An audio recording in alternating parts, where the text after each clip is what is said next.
Yeah.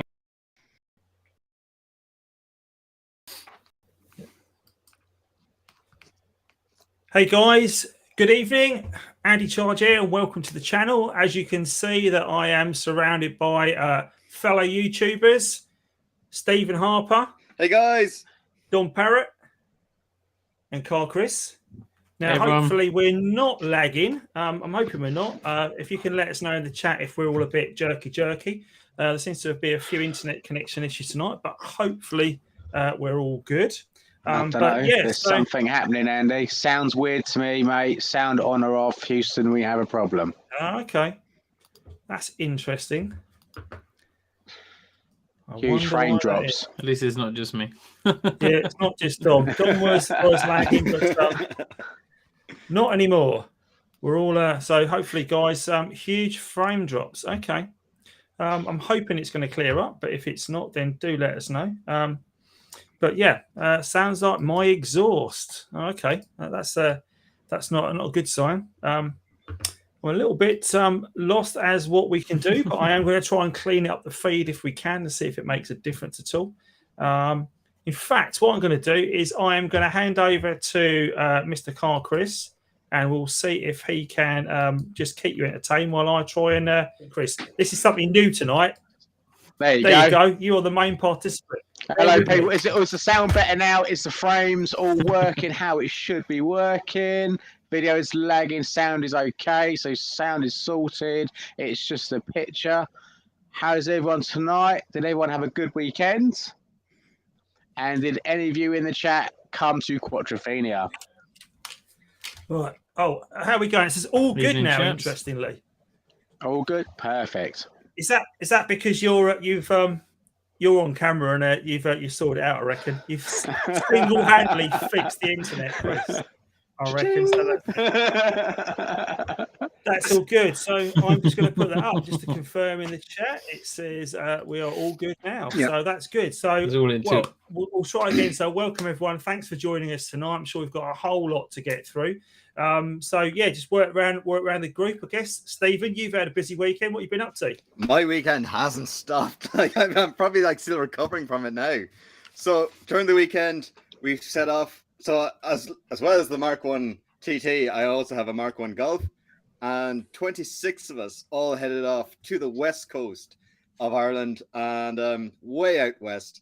So we did a full cruise on the Saturday, and we cruised all around the west coast of Ireland, and it was absolutely brilliant. So there's 26 Mark 1 Golfs all in a cruising line, each one different color, different wheels, not one of them replicated as the same. And we had a brilliant time. So I just want to say a massive thank you to Hugh for organizing it. If he ever watches this, so he might or might not, but thanks very much. Those guys came over from England as well, so it wasn't just the Irish guys. But as you and Dom and Chris probably know, us Irish guys do not like to travel. So so unfortunately, I didn't get over to Quattrophenia, but that's what I did for my weekend. Well, we're going to have to fix that for next year, because I'm sure when Quattrophenia happens next year, one of our other meets, we'll get you over.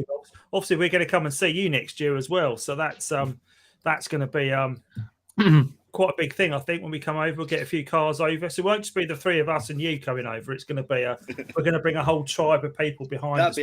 Should be about 60 people camping in your back garden, Stephen. Yeah, exactly. We have... So it's a good thing I live on a massive big farm. You can park way over there.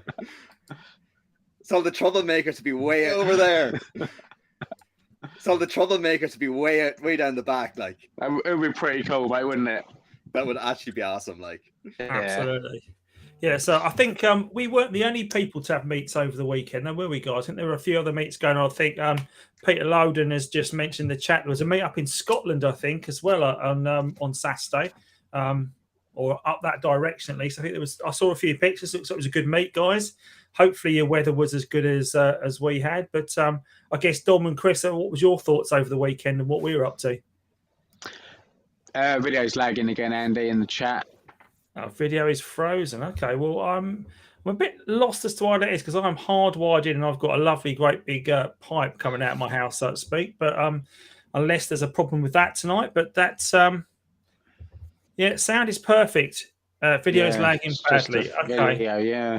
We'll try and see what we can sort out. I don't think there's anything else I can really do at the moment, but I'm going to try and sort it out. But at least you can listen to us. So we were just talking about that actually. So if you think of us tonight as a bit of a podcast with just our faces moving now and again, maybe.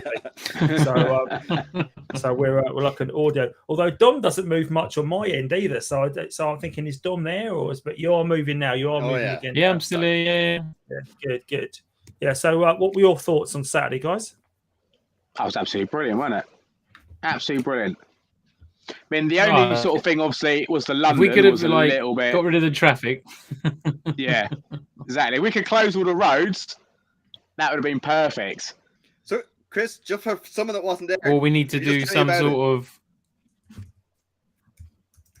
So, Chris, for someone that wasn't actually added. Yeah, so we did. Is Dom talking? Who's yeah, talking? he's got three little red bars. Calculating. Yeah. Well, this is going well tonight. Right. So Stephen, and to everyone else that didn't make it on Saturday, absolutely brilliant. I would say probably more people came than I thought would come to the start. So we did have about 30 cars from the actual starting point, which I think was really good. But it was more just like the traffic getting out of London, because like there's traffic lights everywhere, and obviously it's a very slow. It's like 20 mile an hour everywhere. So it was sort of ruining the convoy, and we were breaking apart. Obviously, we're going to do anything for next year. We've got some good ideas on how we can sort of get around this and where people can sort of find us and maybe just tag along at different points or whatever, so they can see where we are at certain points and stuff. But I think when we got out of London, it did get a lot better. And it was absolutely brilliant. And when we got to the first meeting point at the Dukes, it was so good to see all the cars had got there. And to be honest with you, I think it more really started from there, really, because we got out of that horrible bit in London, and then we had really more of a sort of convoy. Even though London, we did have, I say London was more of like a few sort of convoys where the big convoy had broken up. Like I think Andy, myself, and a few others were in London. I think Dom, you were with a few other people in another sort of section as well. But obviously, we all came together at the Dukes, ready for the next sort of bit of the journey. The way forward, I think. But no, absolutely quality. We need to publish a better list of where people are going to be, I think, and our stop points, because we need to make sure everyone's aware that we are going to be like at the Duke's Head, which luckily I think we'd sort of put enough of a word around that's where we were going to be. So people did make their own way there. Unfortunately, I'd said that I was going to be at the Duke's Head, and on the way there, I was going to go through Red Hill. So I couldn't just bypass those bits of traffic to make sure we didn't miss people. But luckily, we all got there, I think. And when we got to Duke's Head, everyone was lined up. The pub had just opened, which was a good thing.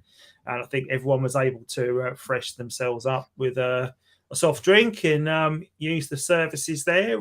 But it's a lovely venue. It's a great place inside. And I think due to its location being on that London to Brighton, they're used to doing car meets there anyway, and I think they were very embracive of that, and which is why we said we would try and get something together for November. So guys, keep an eye on our channels and on Dom's calendar on the Parrot Bros website, and we'll put it on there once we've got it arranged, so we can get ourselves down there for maybe a Sunday morning bit of brunch and a soft drink and a chat for Christmas, because I'm sure there'll be a few of you that'll be keeping your cars on the road throughout the year. I know I'll be keeping both of mine on the road, as I'm more concerned about what will seize up if I don't. So I've got to try and keep it all lubricated.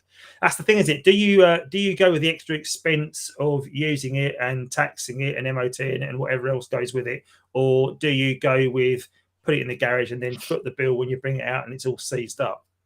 Hard to say, but. Now, I did. I don't know how this is going to work with the video, but I obviously had some pictures from the weekend, and I've also done a video. So no, Chris, your video went out last night. Great representation. Oh, who's that? Oh. Steve. Sorry, that was me. It was Dom. It was Dom. That was Dom's guilty. I see his little green bar going. Yeah, for definite. You starting the stream, Andy, to see whether this sorts of video out, because it's just not. Okay, it looks like you can resume an interrupted stream. So I think we might be back on the same stream. That's interesting. So if I wonder if back. Oh, there seems to be message- more movement. It's still a bit glitchy, but it's better. Yeah, it still says we are right. I'm going to fade that across. Right, so we got 4 corners on. On my phone. Design. It still does, Chris. It's not moving. Yeah, Chris was the main man. There we go. Oh, There we go. There's Oh, something we're in the middle moving. now.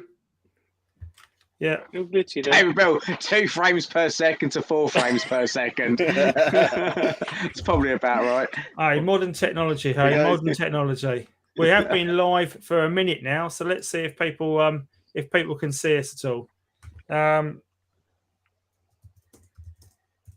Let's see Yeah, if even we in looking can- at my phone, it still looks 1 mile an hour. Yeah. So, right. I'm going to remove that one as well.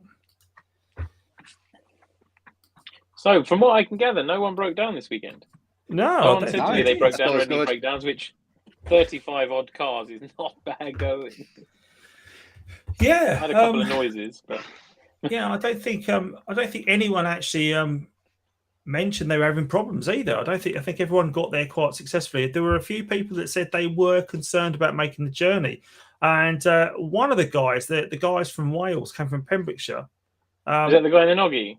Yeah, they'd done 550 miles. Yeah, Right, he still had a well, 4-hour yeah, I drive see back, that. didn't he? Yeah, so that's a bit like us when we went up north earlier this year, didn't we? We went up to Leeds, didn't we, earlier this year, when we were doing sort of like 500-mile round trip. So hats Yeah. off to you, mate, for coming all the way down, and Yeah, no.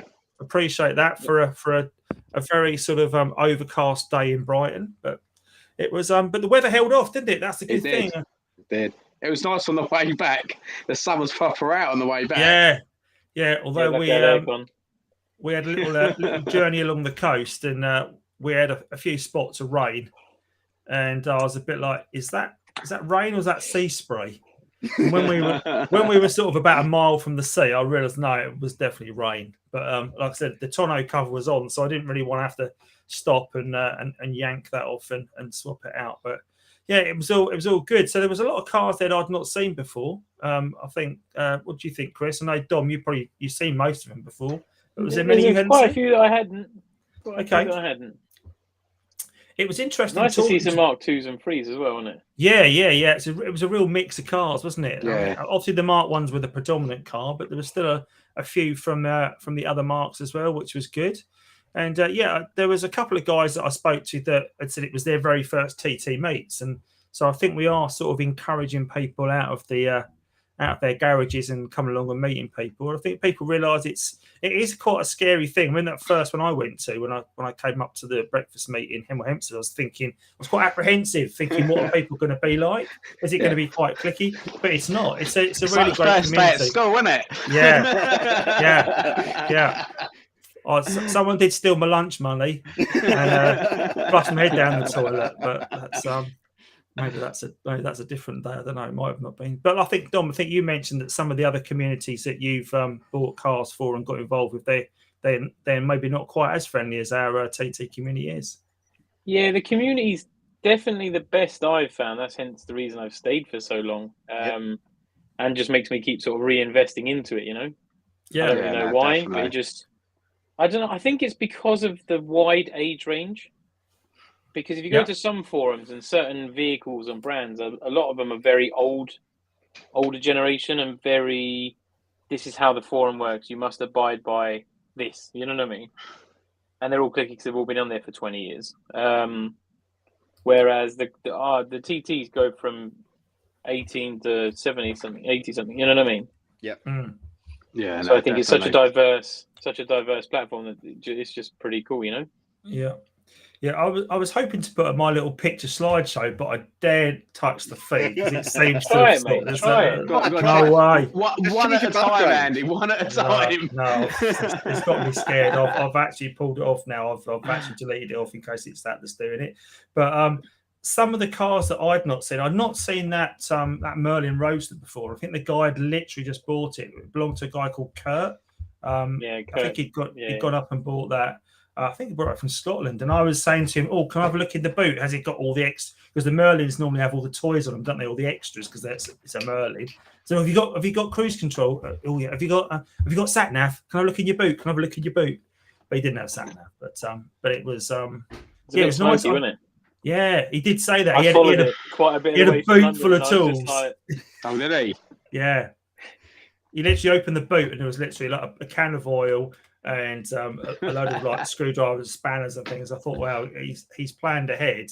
But he did say he thinks it was burning a bit, so that's why he had it with him. But I didn't bring a single tool. I didn't either. It's the first time I didn't bring a tool either. I bought some cable ties and that was it. I think we had enough of us between us that we could have probably cobbled together something. I think the only toolkit I had was in the spare wheel. That was literally it. That was the only toolkit. Driving on hope, lads. Yeah, well, we managed to do it. Yeah. Yeah, there was. I think it was. We were quite fortunate, I think, to everyone to get there, and that car with the it had the spoiler removed on the back of it. That was the first time I'd seen that car as well, and that was a great looking car, like that, the Dolomite grey one. Yeah, that was nice. So I did mention to the guy, he doesn't live far from me, so I might try and get him over for a bit of a TT meets TT and have a good look at that, because although it's spoilerless, it's not originally spoilerless, because it was I think it was about a 52 plate, like 2002. Yeah. He had it resprayed, didn't he? Yeah. The car's had a full respray. Yeah. If you look very carefully where on the boot line, you could just see there's a couple of little indentations where the holes were. But so it's definitely one that's been removed aftermarket and then left. It's not an actual original lid for it. So cool to see those, Nick. You don't really see them, even if they're genuine or not. Yeah, that's the thing. That was the very, very first one I'd seen with my own eyes, and I was like, "Wow!" Did it look weird? Like, I think they look a little bit more executive, almost. I don't know if that makes it. Makes sense. They don't quite look. For me, it just looks like this. Yeah. Yeah, it looks very sleek. Is all it looks. It looks like. It's how they originally were done, but obviously they got recalled and had all the spoilers put on them all, or most of them. It's just what we're used to seeing the TT with a spoiler now. So when you see one without one, it is just like, I don't know, yeah. I wouldn't say it looks bad. It's the same as a non-original color, isn't it? When you see a non-original color, you're like, do I like it or do I not? We've got a question in the chat asking, what's your YouTube channel, Stephen? So just Stephen Harper TT.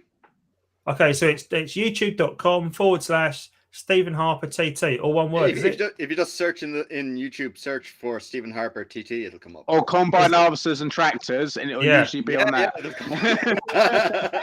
Or farmer fixes broken TT, or yeah. I did actually sell a TT recently to a guy with a massive beard. It was a silver one like this as well. Yeah. Oh no! Apparently, some big deal on YouTube. I've never heard of him.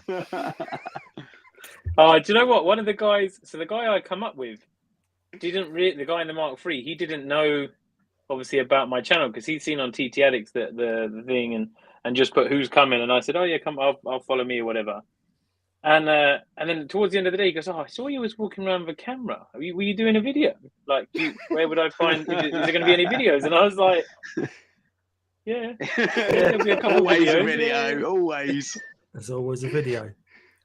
I find it so funny. Because you don't want to just be like, "Oh, I'm Dom," you know what I mean, the YouTube or whatever. Yeah, I was cracking up. And then Andy's giving his cards out to strangers. Yeah. Them out like postcards. So there was a guy literally right at the start of the meet, and he was walking his dog, and he stops, and he's like, "Oh, what's going on here?" Then I said, "Oh, we're having a bit of a TT meet. We're doing London Bike." He said, "Oh, right, okay. Oh, I like the Mark I. Yeah, it's very nice." Blah blah blah. And I said, "Of course, opportunity. Out came the wallet. Here you go. There'll be a video made. You may be in the video. So if you'd like to check the video out, here's a link to my channel. And yeah, never miss an opportunity to get a card out." Andy, I must ask, how many cards have you put on people's TTs? I don't know. How many did you print? Is it a few? Quite a lot. Is it more than 50? Oh yeah. I don't know. Oh, You went mate. straight to the printing company. You go 10,000 for now. Yeah. 10,000. I'm just going to have a quick look how many I've got left. I don't think it's Drives many. around just. I think I've got one more box. I've got one more box. How think I'm many giving out TTs 10. are built? There you go. Yeah, they're great because they're great for if you're out and you see a TT. Because I love when I'm out see a TT. I'm like, Yeah. I'd love to speak to the owner. But then you've got to also appreciate not everybody that owns a TT loves TTs and likes talking about TTs. So some people have literally bought it just to get it from A to B and they don't even know what it is. And you got to go, oh, would you like a card? And they're looking at you like, you're trying to sell them a subscription to something. It's like, no, it's not like that. It's not like that. But It's a free subscription. Yeah, it's a free subscription. Yeah, if you subscribe, make sure you click on all the ads. But yeah. Anyway, Quality. yeah. So what else have we got coming up then, guys? Now, so I think there's Stephen, have you got much going on in Ireland now? Is it all sort of winding down? I think there's one or two shows left, but they hold them in high-rise car parks. So even if it's raining, it's going to be dry. So I think that's really the last of them, and then it's pretty much that's the season over. Yeah, we had a bit of a result with that high-rise car park, didn't we, at the weekend? Because it was free. There was no time. And we had the whole top floor. Although I wish I'd have filmed Lewis leaving. Chris will agree. Oh yeah. You know the one with the pokey wheels. Yeah. He got at one point he was getting out the car all bar 1 foot. You know what I mean? He was like climbing out the door, and people were bibbing him, and he was doing this because it's one of those ones where it was literally the width of one car, but you couldn't swing out to go down. That's right. So he sort of went down and then back and then down. And we went down the first floor, and it suddenly went. There's 6 more floors to go, and it's like, It was quite a small car park for going down those bits, though, weren't it? Yeah. But it also had 2 exits. That's what I didn't work out because I'd gone all the way down that loop and came out almost right around the one-way system part to come out. And then as you came out past that roundabout, I saw these other cars just moseying out the car park. I thought, I'll remember that for next year because that seems a much easier way to get out. It's a good finishing point, though, I think, that car park. So obviously, you've got the restaurants just outside there as well. Yeah. Little cheeky Nando's and stuff, eh, lads? Yeah, it was. That's definitely it. We need to get some sponsorship with Nando's, I think. We'll have to radio ahead next time and say we're bringing 60 hungry TT drivers. So can you chuck us a free whole chicken and chips through, please? See if we can. And the cheesecake. And the cheesecake. Yeah. I think I left that waitress a card, actually. I'm pretty sure I left her a You card. probably did, mate. I don't doubt that. She loved it. Take a TT card. Yeah. I'd have to do a video, Andy, following you around, handing out your cards to the general public. Or you're just going to go around taking them off the windscreen when I put them on. So, good CarChris. Yeah. No, I've got just, my stickers now. Stick a sticker over. Stickers Yeah, on. just... That's the one. Stickers. Look at those stickers. Yeah. Dom is the man when it comes to stickers. He is. Nice one, Dom. Like anyone wants really any well, stickers, everyone's got some. Steve, do you want some? I don't have any yet. Oh, there you go. You need to We'll have a chat opportunity. Definitely. I'll have a chat later. Yeah, absolutely. Yeah, so we've also got Ochan Bites is coming up as well, isn't it? So we'll hopefully all the cars that were there on Saturday, I was talking to them about Ochan Bites, and they were interested in coming along. They sort of started to lose a bit of interest and said it's going to be fancy dress because it's Halloween. But, fancy dress is going to be us that's hands up with fancy dress, isn't it? You know it. I love an opportunity to dress up, so I don't mind. I'll have all sorts going on. But I need to find a good outfit for that. But yeah, that's a great site as well, isn't it? Ochan Bites. It's good facilities, really good. And we had a great turnout for that as well. I mean, that's not until the 16th though of October, so we obviously got to try and squeeze something else in as well, mate. Before that, yeah, there are a few events coming up on the calendar. Obviously, I put the events video live last week, and there's a couple coming up on the 2nd of October. So there's a couple of clashes. There's one, I think Steve Marchant is running from West Bay, I think, down to Portland Bill. So he's right on the south coast. So if you want to do a coastal road right on the south coast and the weather's okay, highly recommend getting down there. If you've not been to Portland Bill, the views there are pretty spectacular. It can be a bit exposed at time, but it's definitely worth going to have a look at. And there's also one at the Army Flying Museum on the same day. So that's a bit further. I think it's Wiltshire, isn't it? The Army Flying Museum. Pretty sure it is. But they're both 9 o'clock. I think. Yeah. Yeah. I think they're all down that way at the moment. Or then again, I think all TTs come from that way. I'm sure they do. Every TT I seem to have come across is from Dorset, but I think that's just. Or if you're up north, there's one, the Britannia this Sunday. Yeah, that is coming up this Sunday on the 18th.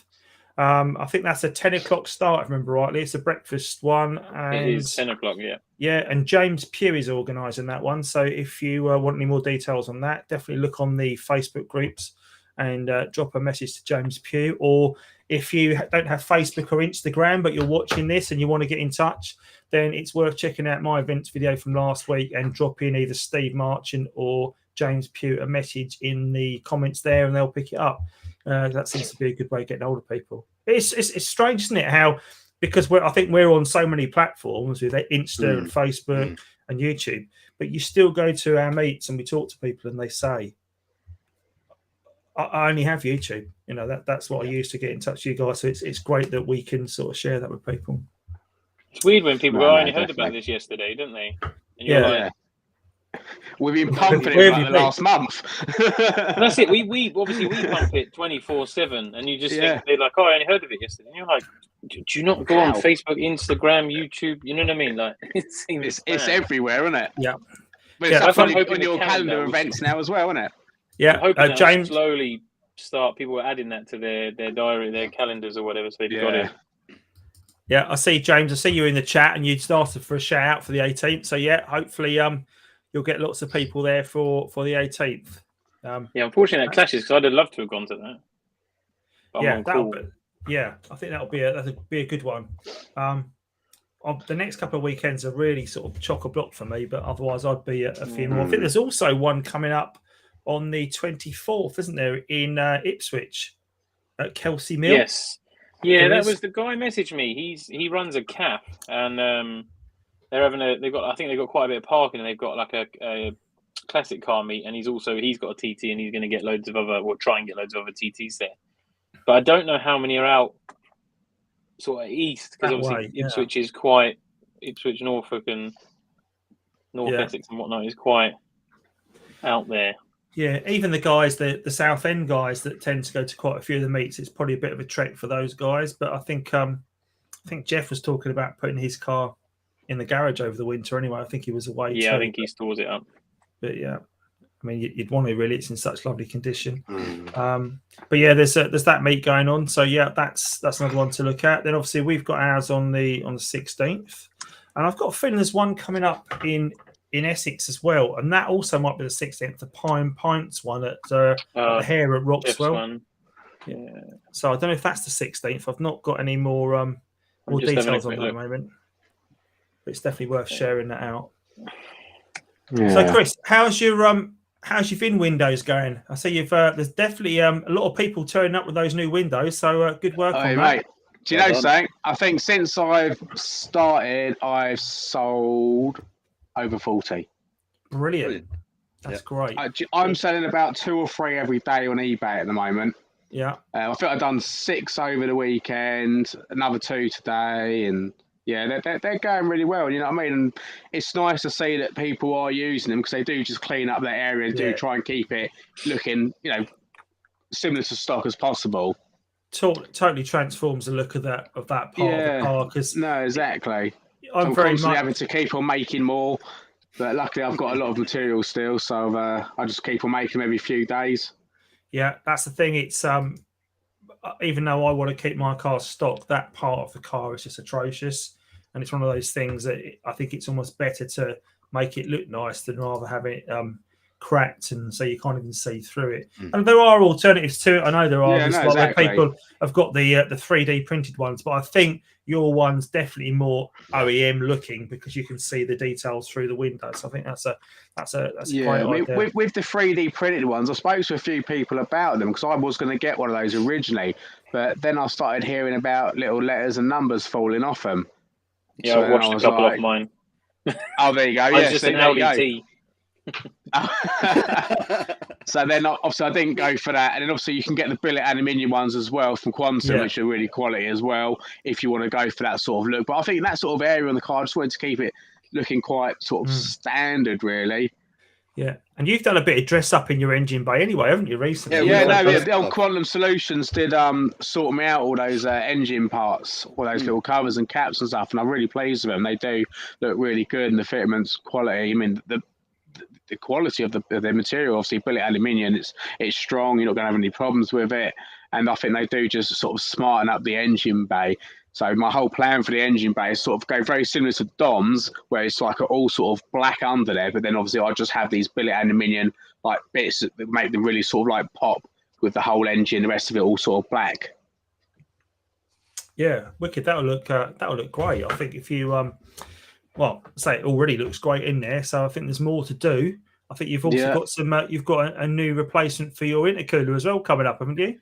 Yeah. So I've got that at the moment. That's at the workshop, ready to rock and roll. So obviously I didn't do it before the meet because I want to make sure the car was able to get there and it wasn't in pieces. So my plan this week is, well, tomorrow straight to the workshop after work, whip that front bumper off and then start doing it. Obviously you've got to fabricate and make your own little brackets and stuff for it because it's just a universal cooler. But it's a lot better. I mean, I've showed Dom the core on it. He says, yeah, it's good. I showed him the old core and he agrees, yeah, that is not great. So obviously I will show both the cores in the video as well to say, don't get one with a core like this, get a core like this. So the problem is if you watch our videos on fitting one, you'll naturally just go on eBay and type in the measurements and you're not knowing what you're buying. You buy one that's actually going to make it worse than better. Yeah. Exactly. And the problem with the gravity one is the dimensions of the cooler were good, but there's no pictures of the inside of the core. So it just said tube and fin. I'm thinking, oh, tube and fin. Okay, fair enough. They obviously they're quite good if they're done properly. They're a lighter cooler than bar and plate and stuff like that, but you don't get to see the core. So when you actually buy it and you receive the actual intercooler, that is the first time you actually see it because they don't put pictures of it up, which I think they should. So obviously this time round, I spoke to Dom a lot about the coolers and stuff, and he's like, look, just ask them for a picture of it. And obviously I did, and it was what the picture was, and it is a decent core. It is a welly cooler, basically, what everyone calls it. Yeah. And they're obviously quite well known as the welly coolers, and a lot of people say that they're better than the Forge, they're better than the AirTech. They're the ones that most tuners recommend. With the obviously is it 76 mil end tanks and stuff like that. Yeah, 3-inch. Yeah. And it does look really good quality. And to be fair, they're a lot cheaper as well. You know what I mean? It's like I think I paid 140 quid for it, so it's a lot cheaper than like an AirTech and everything. But obviously you've got to add your pipe work and make all that up as well. But what I'm doing is I'm going to use the gravity pipe work because that was actually quite good, and I've just got the 76 down to 63 90-degree elbows to go onto my existing pipe work. So yeah, it should hopefully be a nice easy fit, but I've got some steel as well to start making some brackets up as well when it comes. So I've got sort of a plan on how I'm going to sort of do that by using that bottom bracket as well. I plan on getting a bar fixed into both those end bits and then running like an L bracket sort of bit into that lower one, and then obviously just build up something on the top as well. So it's planned, but I think it's one of those things, once you start making it, it will make more sense when you start sort of doing it on how it's going to come out. So when you, for a complete novice for me, looking at intercoolers, I'm not, I'm a bit new to all that. And I know obviously where it goes, but the existing intercooler, the existing coolers in the corner, obviously on 225, you've got one in each corner, but on the 180, you've only got one in one corner, haven't you? That's right. So do they remain? Do they become part of it, or do they get bypassed completely? They're gone. They're out the system. Take them out. Okay.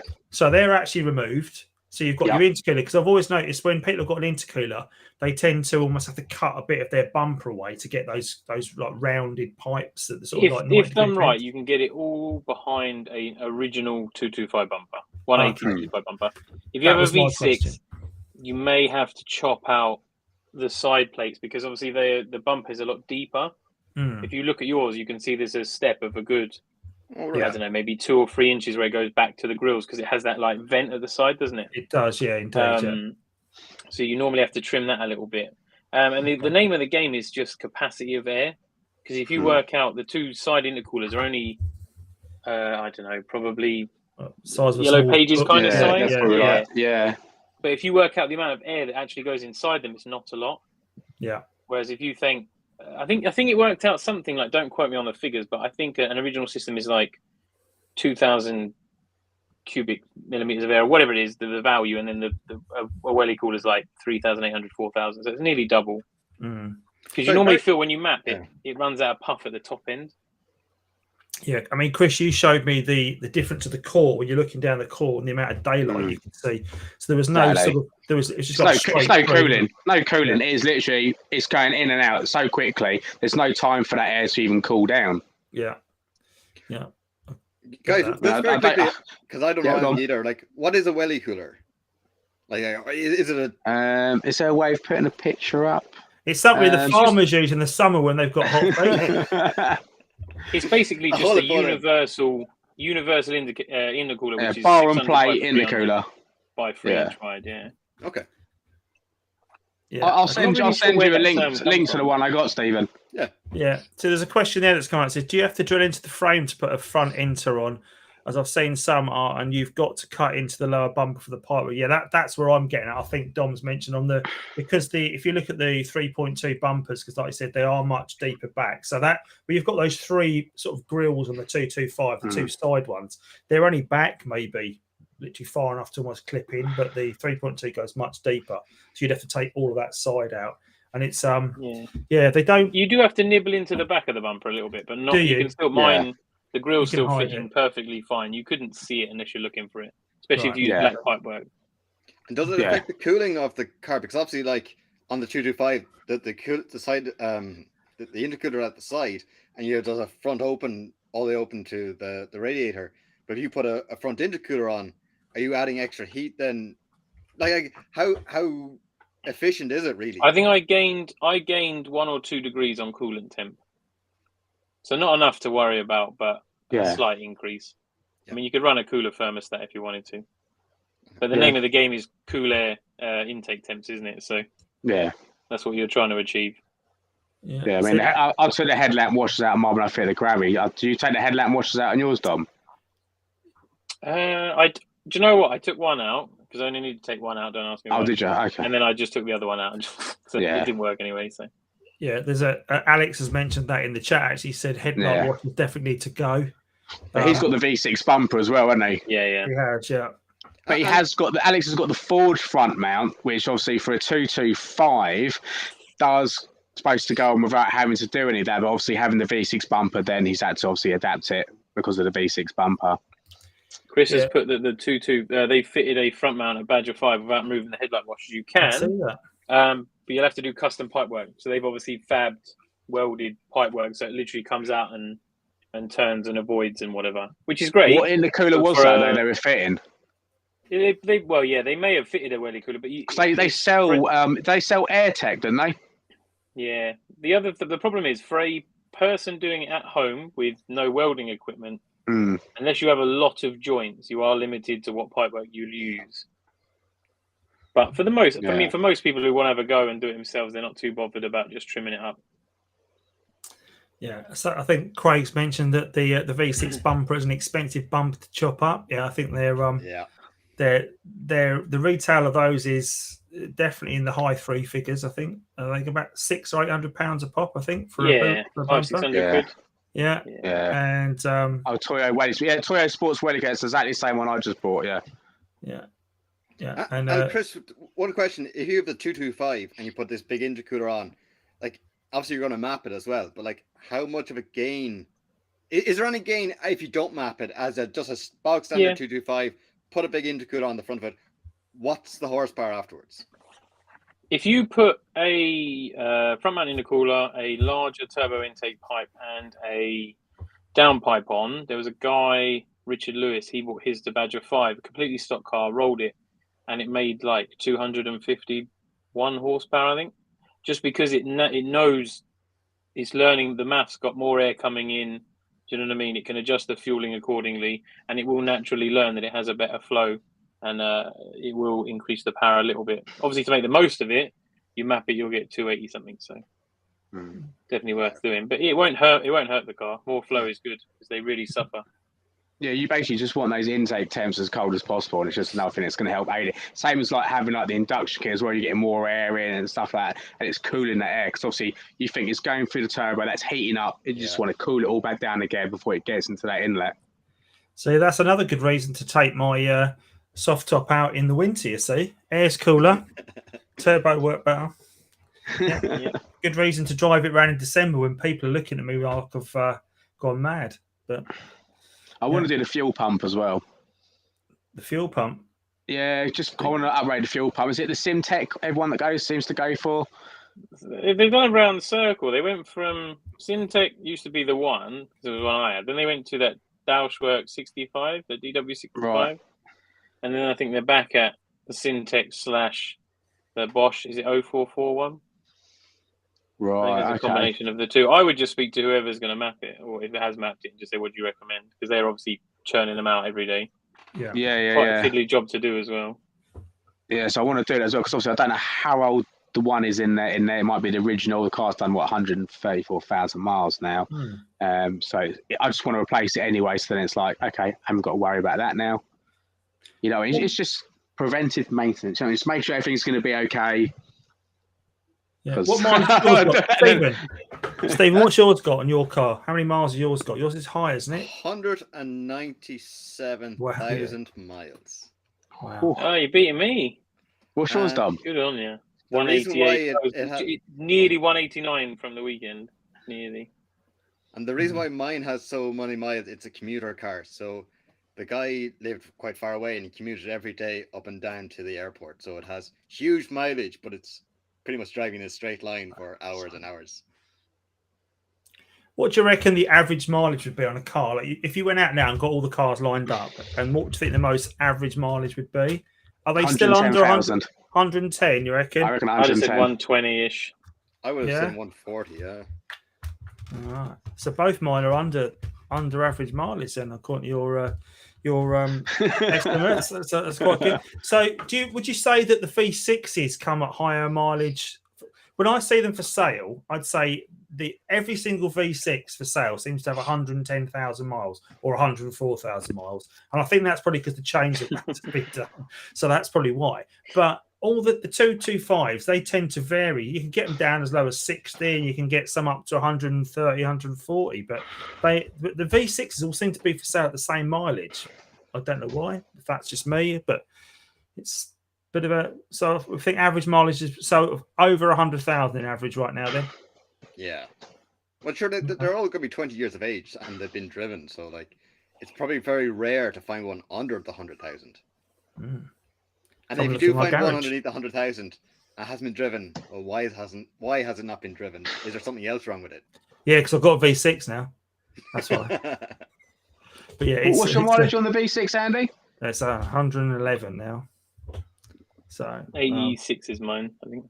On your V6. Yeah, that's good. There's plenty of. Craig just put in the chat 170k. What's your TQS? Craig's got a V6, isn't he? Pretty sure Craig's got a V6. I'm terrible with names. I'm sure Craig had a QS. I must be wrong. There's a couple of lads with a surname Ball. 148k. 134 is not sounding too bad. Yeah, there's some. Just spring chicken, that one. See, Wayne's on there. So higher Wayne's a 96 on the V6. I only have a few more miles to go. I've got 189, 113, and 80 something. Oh, that farmyard car's 177. Right. I see Richard George has put 99,000, but I don't think that's the Red Mark 1 anymore, is it? From what I understand. No, it is. No, that's Red Mark 1. Yeah. Is it? So it looks like to me unless on we this, talk about that, the better. The V6s seem to have less miles on them than the 180s, isn't it? When did the V6s come out? No, they're different. Later. Yeah. Is that why? Okay. Yeah. Are they, whereas the fuel started creeping up, everyone yeah, could be that. Yeah, I think the V6 was it's come out in 2003. Did the V6? 2003, 2004. Yeah. It was late on. Yeah. Do we know why that came about? I'd love to know why that was, because obviously they must have been getting serious. Was it R32 for the Mark IV Golf? I was about to say, when did the R32 come out? Probably similar. But the R32s are quite crazy prices at the moment, aren't they? Yeah, it's mad. It's because it's a Golf. Yeah. There's no other reason. The Golf's got such a strong following, and when they come out, because it had the bucket seats, it had the slightly flared arches, it was just a guarantee. When if a V6 TT had wider arches, you'd know it'd be well sought after. You know what I mean? Yeah. And come with poles or reclining buckets or whatever. Yeah. Oh, I forgot to say, I've not mentioned this offline either to you guys. So Steve Bridgeland got in touch with me over the weekend as well, and he's invited me to go over and look at his field. So the Seven Oaks meet for next year. So I'm going to. I'm actually off for 3 days next week, so I might try and tie up with that, so I can go during the day. And I'm off on Monday. I think most people are, but hence why I had my respectful sunglasses on at the weekend. So in my video tomorrow, guys, you'll notice that the blue sunglasses are gone. It's the black sunglasses of the weekend. Notice Don was all very suitably dressed as well on Sunday and on Saturday in black as well. So we were black slimming in it. Yeah, exactly right. Slimming sunglasses is what they cut these blue ones off. They're making me look fat, those blue sunglasses. But yeah, it's Dean Hickey, when's next? Meeting at Ochan the 16th of October, Dean. Yeah, 16th. So get your fancy dress ready. Yeah. Got a few different mileages up there, haven't we? So 155, 163. Lots of different mileages. Oh, yeah. Guys, at what mileage would you not buy a TT at? Like, is there a cut? I haven't turned down one yet. Because I always wonder with mine. So, like, I've left it. I have changed the clocks to kilometers, but I've left the actual mileage clocks in miles because I want to see 200,000. But then I'm thinking as well, like, going, that's just me. I like that car, but if I went to sell it, if someone saw 200,000, are they just going to go, no, I'm not, I don't want that car? Like, is there a point where people just go, after certain mileage, are like, no, we're not. That's just one you just walk away from. Like, in England, I think so, because if I see people messaging all the time, like from Macedonia and stuff, they're like, I just bought this car, really nice. It's got 260,000 kilometers on. Looks like lovely. And I'm like, it's a high miler, and they're like, it's nothing. I was like, okay. Yeah, I think you'd struggle to sell a 200k car in England. Yeah. Unless it's had a new engine and you got proof. Yeah. But even it's a funny one, isn't it? Yeah. Yeah. If your car's done 200,000 miles, it's, while you could swap the engine out, the rest of that structure has done 200,000 miles as well. Yeah. So anything that's being stressed and strained is going to be doing the same mileage. So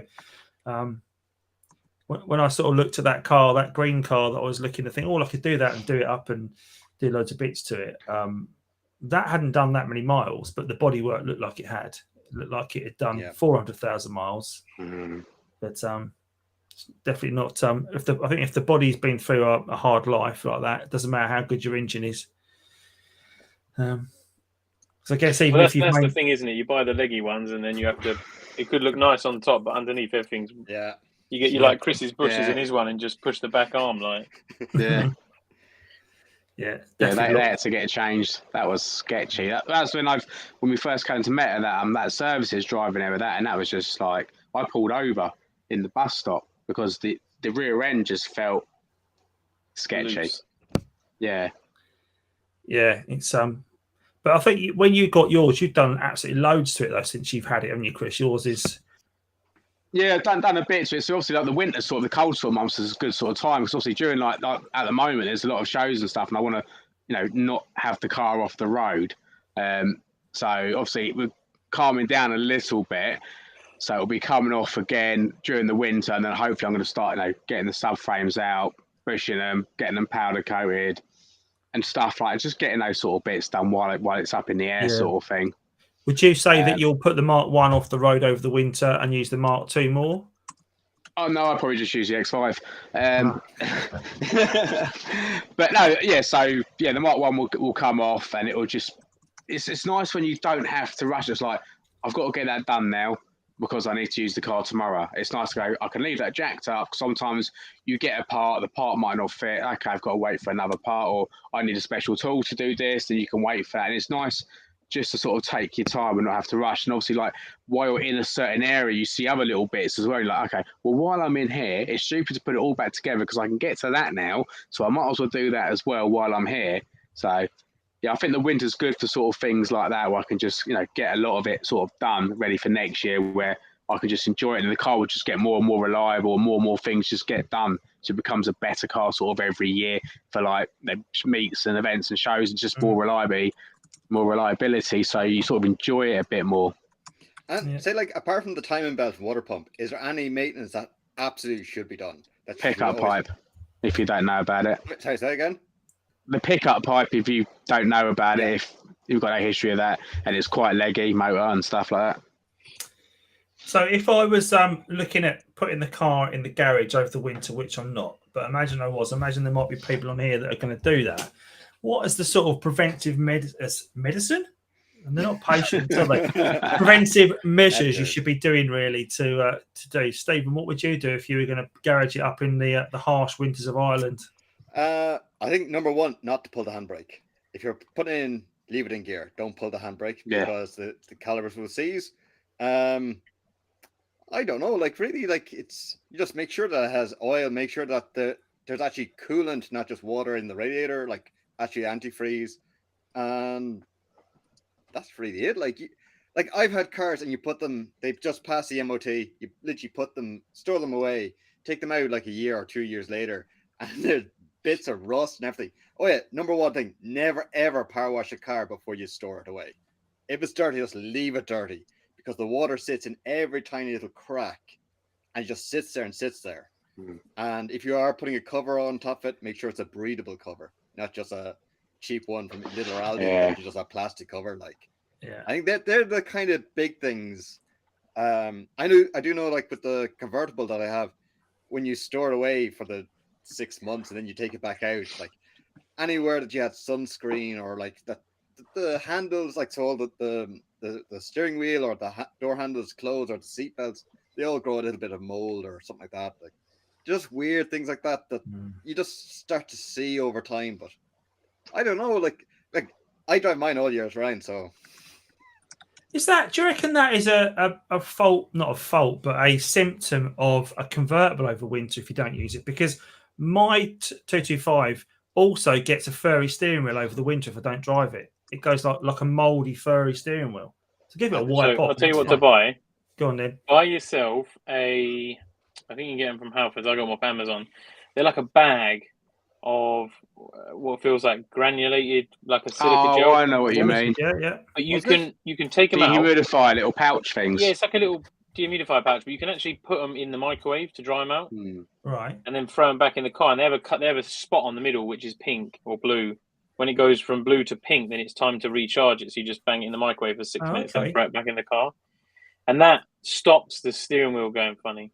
And all the leather and all the... Because I found on my Noggy, when I parked it up when it was broken, for a few months, you started to get little spots. And when you open the doors, there was on like the dash ends, there was a few marks and stuff. And then I bought one of them and I've not had a single thing since. And if your garage is watertight, as in not damp inside, like if it's a house garage or a nice garage, leave your windows open, like 10 mil, just to get so that the temperature's the same inside the car as it is out. Because otherwise, if the car stays warm but the garage is cold around it, that creates more problems inside. Yeah. Okay. So the little bag, it's just a little like grain bag, is it? It's like a material bag of rice. Yeah, but you don't wipe it on the steering wheel. You just leave it inside the car. No. You just leave it. I just literally stick it on the boot, like because obviously I've got no rear seats. I just stick it on the rear seat delete. Yeah. And then it just pulls any moisture into it. Oh. You could stick one on the dash. Stick one in the back. Cat litter in a socket. Yeah, I see that. There's a few alternatives to the silica gel. But yeah, totally agree with that. About I don't know why I didn't think of that myself actually about doing That's that. really But, good. but there's some Yeah, great tips there. If you're going to put it away, don't wash it before you put it away, because if you use like wheel cleaners, they'll eat into your discs and make your discs rust and your pads go horrible. Try not to press your brakes when you go in, because your calipers won't actually return much. So if you can just roll it in, even if you stop it, just take it out and just sort of roll it backwards and forwards a little bit. If you're leaving it for 6 months, I wouldn't worry too much about your tires. You could jack it up, put it on stands if you really want. But I would just recommend, if you can, if there's no salt and you've got a driveway or whatever, just every month or two, just go start it up. Yes. Take it outside, run it up to an operating temperature, and then put it away again. Yep. But if not, just disconnect your battery, take it home, put it on charge. So things like all the fluids inside it, so all like your antifreeze, your water, leave it all well alone over the winter. Just you haven't got to do anything to that. It's not going to start eating away at pipes or anything like that. You haven't got to do anything to like the oil and stuff. You haven't got to sort of do anything to that. Your fuel, obviously, that'd be the big thing I would have thought is don't leave too much fuel in all your pipes. So you don't want to have it empty, but it's going to, if you depending on what fuel you're using, it's going to go off if you're not using it for a period of time as well. But yeah, I think in a cool, dry place you'd be all right. Yeah. I mean, how many times have you filled your lawnmower up in the winter and then come to it in the summer and it starts lovely still? Never. Absolutely never. Two-stroke, isn't it? Two-stroke. Yeah. Two-stroke. No, it's mine's a 4-stroke, but it's I'd say every summer it goes off to wherever to be fixed and comes back, and then I'm still waiting for mine to come back, and it will come back. The grass is just growing now. I'm sure I'll use it twice, and it'll go away for the winter, and then it will not start again next March. That's what it does. I mean, I should know how to fix it, really. I've tried myself, but it's what I need is an Irish mechanic that knows exactly what he's doing with farm machinery. Anyone know one? No. I reckon his call-out charge is a bit tough. But, yeah, the boat expenses. Yeah, but that my V6 sat stationary for 18 months before not literally before I bought it. It had been running for 6 weeks so before I picked it up. But the guy had everything done to it before I picked it up, which always made me a bit worried. Why was he doing all that work to it and then wanting to sell it quite quickly? But a year down the line, a few thousand miles later, it's still going, so it can't be too bad. Hasn't got well. That was a bargain, that V6, wasn't it? It was, but it's interesting. The prices seems to be coming back down again. I thought they the fuel prices go up, V6s come down. Andy, it's probably because no one wants a car for winter to mind it to put into storage, but as soon as good weather comes up again and temperatures rise, everyone wants a car. Yeah, so what you need is a big lot, and you want to buy a load of convertibles in November when no one wants to drive them. Keep them ticking over the winter, and then come March time, April time, start advertising. I've got a load of lovely convertibles for sale. Try and make some money. That'd be a good idea, wouldn't it? Yeah, literally first sunny weekend, and then everyone in Britain is looking for convertibles and quad bikes and motorbikes and whatever. Yeah, there's a business there somewhere we can tap into, I'm sure. I'll sell you an X5 in the winter if you want. No, I'm all right, thanks. 85 litre X5. How many gallons to the mile does it do, Chris? Over 40. Oh, that's miles to the gallon. It is. I'm sure. I thought it was more like gallons to the mile. Wait, it's actually. Do you know something? It's well good on fuel. It's a 3 litre turbo diesel, and it is well good on fuel. Okay. Oh, let's do. You had a V8, didn't you? What did everyone get? Yeah, I had the V8. That was terrible. What miles per gallon did everyone get at the weekend? 30. I dread to think, but I know I put 35 quid's worth of fuel in it, and I've got less fuel now than I started with. So I went to London, Brighton, and back home, and I've done more than 35 quid's worth. I averaged. What did I average? 36.9. That's pretty good. I think that helps because we cruised all the way back, give or take the first. Till we left. When we left you, then obviously I didn't have any other TTs to keep doing this. That was bizarre. Like, no, I'm going to overtake you. No, I'll overtake you. And it just kept on being like, you got to get those rolling shots in. Yeah. You guys had all gone, and we came back some real strange way of getting back, but we still went past this garage, and you were all pulled up in the garage still. So what's the chance of that? The whole of Brighton, and you're in the same garage as us going out towards the racecourse. I had my sat-nav set on avoid motorways because obviously we was coming through London. I thought I would follow the London to Brighton. Yeah. So I've gone to set it to go home, and it's like nearly 3 hours. I was thinking, this is mad. It's only 80 miles. And it dawned on me like 5 minutes into the drive. Oh, yeah. So I set it, and it was like 1 hour, 32 minutes. I was like, I'll take it. Oh, yeah. So go on, sorry. What else did you guys get up to for the weekend? Like, was it just the cruise and that was it, or? Yeah, I didn't touch the cars. Other than that, really, I just sort of I just chilled out yesterday. It was an early start, and I guess it was for the guys as well. So maybe not as an early start as the guy that did 550 miles, but it was. I think he set off at 5. I think he set off from Pembrokeshire. But yeah, I think I was. Well, I was meant to be coming solo, and then I sort of talked Mrs. Andycharger into jumping in the car on Friday night, and I was like, "Yeah, come along as well." And then so I had a co-driver, and it's nice. Doing that sort of journey is nice because it you're stuck in a car together and you're talking, so it's great to have a bit of a time to do that in a 2-seater. No kids in the back to chuck stuff at. Not that if you had a 4-seater, you could get kids in the back. Well, it is a 4-seater. You just chop their legs off, like. Yeah. Although there were a couple of guys that had their kids with them as well. I noticed. Yeah, the lad in the denim, didn't he? Had someone in the back. He had a passenger in the back as well. Though I think her knees were up around her ears. I think it was a bit like a bit tight in there. Although if you're in the back on your own, I guess you could always turn sideways and sort of put your feet up and be a bit more room. Maybe not that much more room, but more than there is. Just the shapes of the seats, though, isn't it? That's the problem. Yeah. Oh, yeah. So what you got up to for the weekend? Yeah. So what he's doing is he was segued into what he got up to at the weekend. Stephen, what were you doing the weekend? Yeah. Should we just come off of the thing? Yeah. I was at the Mark 1 club. Yeah. Like this is normal, like these old things. But so on the way home, we decided to pull in just get burgers and stuff. And just myself and my dad just pulled into this one random filling station. I was like, there's a lot of people around the place. Like, they must all be going for burgers as well. Like, maybe it's really good burgers. And, of course, the Monster Energy girls were there. So I have a Monster Energy drink. And they were handing out cans. But, like, I was like, why is there so many people about? So we didn't make anything of it. We just went back to the car. And then this guy was walking around. He was, like, taking pictures of my car and stuff. I got out and chatted to him. And he was the local DJ for the Roscommon radio station. He goes, "Oh, the Cannonball Run is coming in the next 10 minutes." I was like, "Well, we gotta stay here and watch that." So it was brilliant. So the very first car was, if you remember from Ghostbusters, the big hearse. Is it a hearse or an ambulance? And they had it all converted with the sirens and everything. It was brilliant.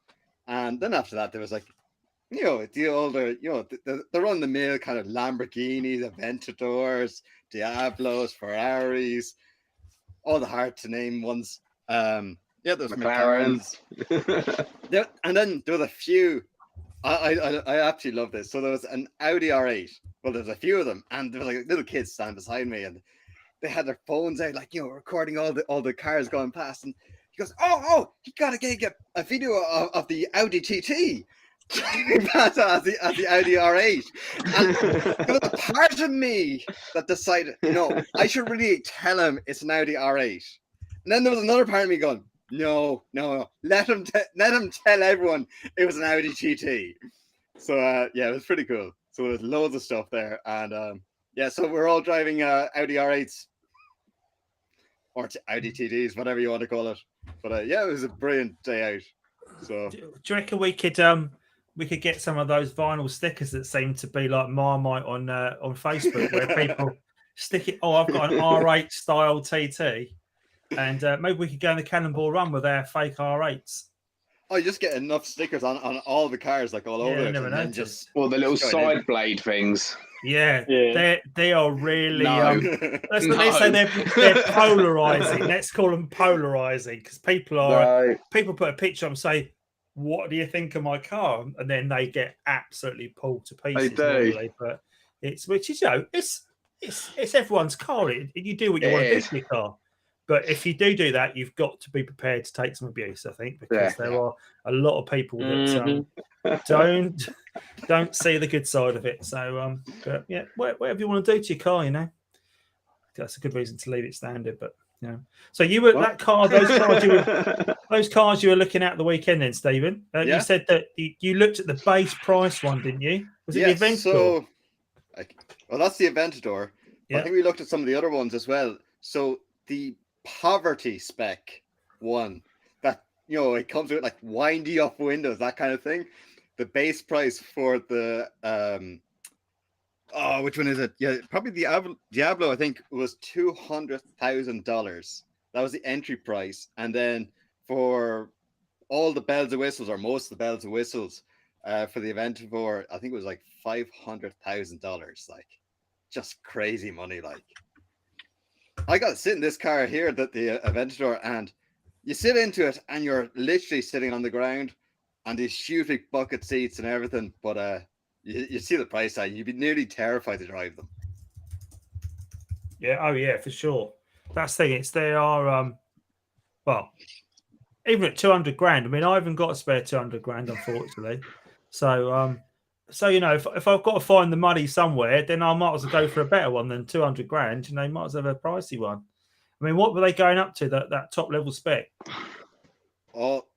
All of the fins and spoilers, I assume, you just keep sticking stuff on, like.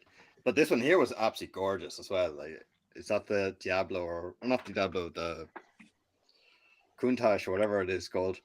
But it was kind of weird because like the first car you see, it was actually an R8 going past, and then that was like, that's really cool, like, see that, and then you see like a few Ferraris, and you see the McLarens and stuff, and after a while it just gets really kind of like, oh yeah, it's just another like Lamborghini driving past. It's just normal, like, and then suddenly you look around, it's like, oh no, like there's like lads driving like TDI Passats. So like, no, like, you start to like come back down. It's like you see all the normal cars, and but like again, like the lads coming in, it's all for charity, and like it's some cruise to be on. So it is €1,800 to enter. So I think we could easily like that's basically the same road tax for the VR6 TT. So for the year in Ireland. So this is mad. What was that, about 1,500, wasn't it, or something like that, wasn't it? Yeah, 1,800. Yeah, 1,800. So the Cannonball Island, where does it actually go? What's the link for the journey? It always sets off from Dublin Castle, and then every year it's a different route. So this year it ended in Roscommon because just by chance we bumped into it. Other times it has ended in Kilkenny, it's ended in Wexford, Cork. It could end anywhere. It's just whoever plans out the route. But I've heard of, like, you chat to a few of the guys, and like some guys, these guys here aren't going to talk to you, but then you find one guy, I think he was in a crowd of VR6, and then there's a few other guys who are like literally running on pennies. That's like, they just about made it. And the Britannia stories, like what happens, like the cruise is nothing. It's like what happens after the cruise, like, for the dinner and the drinking games that happens. That's apparently where the real fun is. Yeah, if you haven't done a rally, you've definitely got to do a rally. Yeah, for sure. I think we'll have to do a TT rally. Yeah. It's when you get because there's obviously, when you do a rally, you get, generally, if you do one of the cheap ones, let's say we did a pure rally, which was from London Ace Cafe to Monaco. And we stopped off in Paris and Lille and a couple of other places. And it was the fact that we were in a Golf GTD estate, nothing exciting, me and my brother. And then there was obviously all the cars from normal cars up to brand spanking new, just come out, Range Rover SVRs, Ferrari 599s, all this kind of stuff. And they're all, as soon as you walk into a bar, and they're just like 50 pints. And the lady's like, one of the lads, he was in a Porsche, and he had green stripes and a big blue flashing light on top, and he had Polizia printed on it. And he sent a video to the lads, and he literally just got his phone, and he's like, look, lads, and he opened his glove box, and there was £1,000 with a band round it from the bank, and he went, that's my fine money. Because he obviously, as soon as we got off the boat, he just launched it straight onto the motorway, and he was like, yep. And then first pull-in, we saw him with the police. It was like, it was hilarious. But no, if you haven't done a rally like that, you've got to do one, because it just, it'd be good fun if we all did it, but I think it's good if you do it with a mix of different people Yeah. from every walk of life, because when you have a drink, you realise you're all the same. Yeah. It's good Yeah, laugh. for sure. I think we should, these events that we're doing at the moment, I know they're only like either a morning or a day. I mean, the Brighton one was good because it was a bit of a longer day, wasn't it? And we were to spend more time with people. But I think we should either at least try and do a weekend one at some point where we all head somewhere and stay over and then all come back the next day, or do some just to make it a bit different. We should put it to the vote maybe out there, see if anyone's got any ideas about some mini TT rallies that we can do around either the UK or maybe to the continent or maybe Ireland.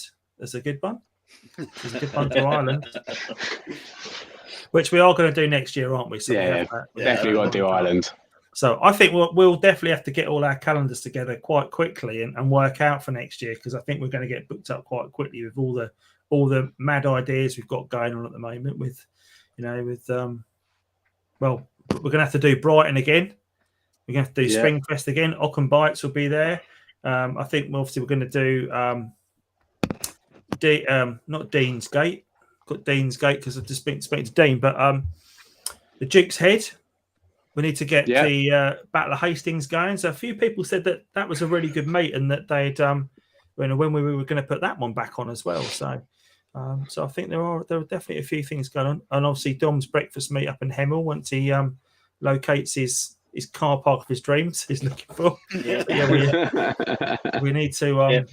We need to get back up there, because there seems to be people that we haven't seen recently, and I think they come to your event because you're on that side of London. But so I think we need definitely to get something on the north side so we can get those people down, or do something. Yeah, we'll have to arrange something. It's just dates. Yeah, I know. Yeah. And Chris is going to be quite busy coming up anyway, so he's going to be booked until. He doesn't think he is, but he's going to. No. Yeah, I'm trying not to travel too far at the moment. No, okay. I'll try and go to as many as I can. We'll have the Red Hill Rally. That's what it might have to be.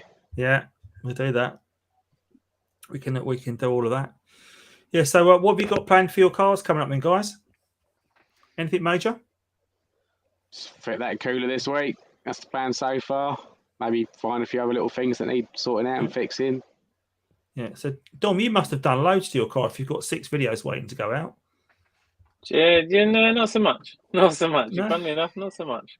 I've got my car's going to be going on quite a diet this week and next week, I think. Right. So there may be some stuff coming flying out of that. Yeah. Stephen? I just do an oil service and a fuel change and that kind of stuff, and the 2 inner track guard arms, I've replaced both of them. So thankfully I'm able to track my own car, which helps a lot. But and especially when you can do your own work, it's not too difficult. But there's always something. There's always the next thing that hasn't been done, or next thing that you want to change. But I can feel a little bit of a slop in the steering eyes. I think that's what it is. Yeah. So guys in the chat, if you've got anything that you've got coming up over the next couple of weeks you want to do to your cars, let us know. And if you've got any questions on that while everyone's on, you could pick the brains of people that are here that might be able to point in the right direction or done it before, then please do shout them out. Any advice on crimping pipes when change hosing for silicon?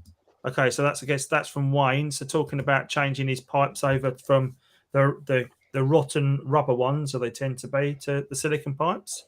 Jubilee clips. Yeah. What do you mean by crimping? I guess he must. How to collect the coolant? Oh, drain the system. I think he's probably drain your system first. He's any advice on crimping pipes? He says. So I guess but he's also put how to collect coolant. Oh, right, okay, yeah. I think he meant crimping as into stop coming out. I mean, you can collect coolant from Halfords, any other sort of shop like that. Now, best thing, honestly, just drain the system. If you're going to do a coolant pipe swap, just drop the coolant out, because otherwise you're going to have to bleed it anyway. Yeah, there's a tap on the rad. You pull and then you twist. Is that right? Yeah, it's on the back of the rad, isn't it? Yeah. Yeah, so I'm going to do a coolant flush of my rad anyway, because easy. I think it definitely needs doing. And obviously, I've had a water pump and belt change obviously last year, but you'd hope when they were doing that the coolant had been flushed and replaced. Would you not doing that? It'd be pretty hard to Yeah. keep it in. But yeah, it should have been. yeah, but I don't know. I'm going to have a look at that because I don't think it was done. But I'll So I think That's quite a common problem David's had there on the bonnet ball snapper on the Mark II. They do love to snap. Oh, he snapped in right. Fix. Yeah, it happens all the time on them. Luckily, mine hasn't gone, but I have mine very close to the pivoting point, and I pull mine very slowly, and I'm always conscious that it's going to snap. So luckily, mine hasn't gone. But I have heard recently that someone's actually done a metal replacement now, which I haven't seen, but I've only heard about. So obviously, that wouldn't snap anymore without getting fitted. But to do that, you just remove, obviously, the handle's already gone. What you Two screws to remove the mechanism by the looks of it. You just pull that trim off. That you pull the handle away from. Yeah, they do snap. I did do a video on the common faults on the Mark II, and that was one of them. It did show it broken. £30 on eBay for a handle and bracket. Oh, there you go. There you go. I don't know how to do it because I don't have a Mark II. Chris can. Mine hasn't broken. Go and open your bonnet later. Have a look. It's at the workshop. I'm using the Mark I for a few days at the moment. Dean's asking there about tinting his front lights. I didn't think you could tint your front lights. I thought, well, you're not meant to. Not legally, anyway. I know a few people you're a have. rebel. Yeah, I think Chris Johnson, not that Chris Johnson, but another Chris Johnson. I'm pretty sure he's got his headlights tinted from memory. I think he has, hasn't he? Yeah, he has. Yeah, I think he used a spray as well, didn't he? Because it went weird. Yeah, he needs to DA it back a bit. So, okay, they probably just put water back. Oh yeah. You're right, Richard. I think I'm just more thinking about when that's done. I'm like going back to my belt and my pump. They may well have just filled it back up with coolant, but what they probably haven't done is they probably haven't flushed it at all. So it's probably got all the old crap in the radiator and all sorts going on with it. It's just had a quick rinse through. So I think I might try and get that all nice and clean. So it's not got lots of crap going around in it. So that might be just a little adventure I got. Might show people how to do that. Watch it go terribly wrong. So I don't know. I'm sure there's videos out there on it anyway, but I thought I might do it anyway and cover that. And I do need to do my pickup pipe, Chris. I need to do my pickup pipe. I don't know. You keep telling me about it, and I need to do it. So, you do. On both of them, I'd imagine. You all sort of disappeared then. What's the V6 like? Is it any different on the V6, or is it just? Do you know what? I've not even looked at that. I'm guessing it's different. Yeah, it's going to have a different panel. I would have thought it's a different engine, isn't it? So it's. I think it is different on the V6. But as long as you do regular oil changes, it shouldn't make much difference. Like, it should be fairly clean anyway. Predominantly the dipstick tube. Yeah, change your dipstick tube as well, because it'll be in tiny little bits inside the sump otherwise. But it should all come out when you are doing oil changes if you do them regularly enough. Yeah, I was talking to David Smith on Saturday, and he was saying that on the V6 that what can tend to happen is all the little plastic like cams and followers and things can start to perish and break down, and you end up with that the sign of that going is it normally ends up in the oil, so you normally get it in the bottom of the sump. So if you see that, it's worth having a look at. But he sent me a good article, a German article on the V6 and the investigation into the chain stretch. So I'm gonna give that a good read, and I'm gonna do a little video on that because it looks quite interesting what he sent me. So, but yeah, I just wondered if it obviously the pickup pipe on the 225 is going to be easy enough because there's loads of content about on that, and I'm sure I can call on the assistance of Mr. CarChris if I get stuck, as he's not too far away.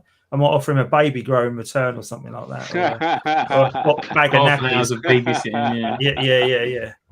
Yeah, we can definitely sort that out. Yeah, we'll pay you a visit, mate. Once Little One's here, we'll come down and. Oh yeah, you'll be staying. Can you just hold on to this for a moment? I've got to go and film a video. Yeah. No, that'll work. The black TT behind me had tinted lights. Okay, was that David? Was that a Mark 1 or a Mark 2 behind you that had the tinted lights? There was quite a few black Mark 2s there, wasn't there? Because I keep thinking, there was one silver and the rest were black. Yeah, there was that Is it Phil's? burnt bronze or Oh, the orange Phil's is one. the Sorry, silver one. Yeah, sorry, there was Yeah. an orange one. Yeah. Yeah. So I follow that guy on. It was a silver one. Is that Sparky T _TT? Is that the orange one? I'm pretty sure that is. Pretty sure that is. I'm terrible with names on there. Yeah, and the silver one was obviously Phil Bose's car. He had his. He's got a silver on him with the little black winglets on the front. Yeah. On the side, but yeah, there was. I went round his the other day actually and done his plugs and coils on that. He said it made a big difference. Yeah, no, he bought the R8 coils, the red ones, and some new plugs. And he asked me if I could go around and do it for him because he didn't really have the tools for it and stuff. So I went around and done it. He said it made a world of a difference. I mean, his old plugs did look pretty worn, whether it's placebo effects or not, but he did think it felt a lot smoother afterwards. There was the young guy as well that had the Black Mark II, the V6 as well. He had a V6 one, and his mum came along. He's from the TT forum.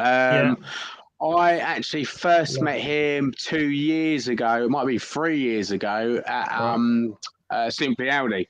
And he does a lot of retrofitting on the Mark IIs. He's got really good posts up on the Mark II bit on the TT forum of all the little retrofits. He's done like putting Xenons on a non-Xenon car, adding a cruise control, just loads of other sort of like bits, like folding mirrors, all those sort of bits. He's really good at the electrics and stuff like that on adding all these retrofits. So no, he's good at what he does.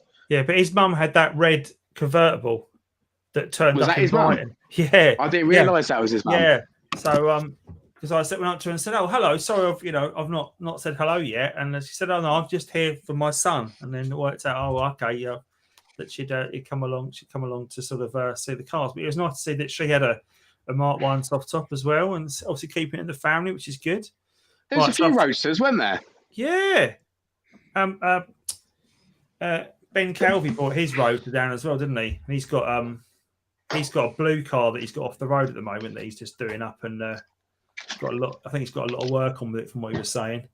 So he's got a couple other. So it seems to be very common for people to have two now, doesn't it? So you've got one to work on, play with, and one to use. One's broken and one's to be fixed, or like. I mean, Dom's gone to the extreme. We've got one for every day of the week, but yeah, my fixed to broken ratio isn't very good at the moment. So Chris has got 2. I got 2. Dom's got about 12. So Stephen, you need to up your team. I did go to look at one. Did you? What's this news? Here we go. It turned out to be another silver one. It had a blue interior. It was half leather and then like a cloth in the middle. Right. I thought it looked hideous, but it was the money that I was going for. But it had a blown engine. I was like, it could be kind of interesting. The idea was maybe to do a TDI conversion on it, but to be honest, right after driving the Mark 1 Golf, it's 100 horsepower. Then I got back into it. It went off to see the girlfriend, and it was 200 horsepower in the TT. And I think if I was to get back into another TT and I had 130 horsepower, I think it'd just be too slow. Because like some of the thrill of driving the TT is that stupid horsepower. It's the acceleration where I think the diesel might just be too sluggish. What do you guys think? Yeah, you'd get it mapped with, yeah? Yeah, but like... it's not sluggish anymore, isn't it? Yeah. That's like that one at your meet, Dom. Yeah. Well, yeah. 600 horsepower, Yeah. So what are you worried about 600 horsepower, Stephen? Everything's possible. It is. You could use that to plough your fields, I reckon. Right. So, get a PTO shaft on the back of it. You have to get a PTO shaft, like. Yeah, be fine. It depends what diesel engine. Obviously, you can go for the 1.9. I mean, I don't know. You might be able to get the 2-litre CR 140 or 170 in there. And then we're just with a stage 1 map there, like 200 brake and 350, 400 pound of torque or something stupid like that. If you can find them, I suppose. Yeah. But like, I thought about all of it, and for the moment, I'm kind of happy just with my one TT. So, actually, guys, I do actually have a second TT. Hey? It looks like it's disappearing. I need to get a telescope. There you go. They're Probably quite the most rare in reliable white one. as well, aren't they? Is that a It's white quite a one? rare colour. Yeah, it's white. Yeah. So I was at a car show, and it was in one of the videos I interviewed this guy with a Mark II. And he goes, "I actually have a toy TT. I'll give it to you at the next meet."